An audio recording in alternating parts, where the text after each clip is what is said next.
Hi friends, welcome to my channel. నేను మీ రమాదేవిని. నేను చెప్పబోయేది ఏంటంటే సింపుల్ ప్రాసెస్లో మామిడి తాండ్ర ఎలా తయారు చేయాలో ఇప్పుడు చెప్పబోతున్నాను ఫ్రెండ్స్. నేను కూడా ఫస్ట్ టైం మామిడి తాండ్ర అనేది ట్రై చేశాను ఫ్రెండ్స్. నాకైతే చాలా బాగా పర్ఫెక్ట్గా కుదిరింది ఫ్రెండ్స్. టేస్ట్ కూడా చాలా బాగుంది ఫ్రెండ్స్. మామిడి తాండ్ర అంటే ఎవరికి ఇష్టం ఉండదు. సమ్మర్ సీజన్లో ఒకసారి దొరుకుతుంది కదా ఫ్రెండ్స్, ఒకసారి ట్రై చేయండి. ఇదైతే సంవత్సరం మొత్తం నిల్వ ఉంటుంది ఫ్రెండ్స్. వీలైతే ఒకసారి ట్రై చేయండి ఫ్రెండ్స్.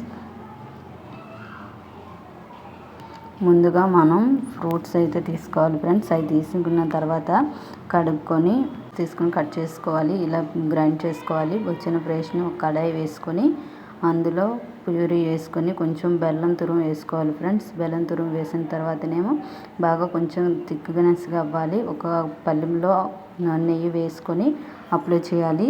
ముందుగా ప్రిపేర్ చేసుకున్న ఆ పేస్ట్ని పళ్ళెంలో వేసుకోవాలి ఫ్రెండ్స్. చూడండి, నేనైతే ఎలా వేసానో ఇలా వేసుకున్న తర్వాత 3 days అయితే ఎండలో పెట్టాలి ఫ్రెండ్స్. 3 days తర్వాతనేమో మనకి ఈ విధంగా తాండ్ర అనేది రెడీ అవుతుంది ఫ్రెండ్స్. ఈ వీడియో నచ్చితే లైక్ చేయండి, షేర్ చేయండి, కామెంట్ చేయండి. Okay, bye bye.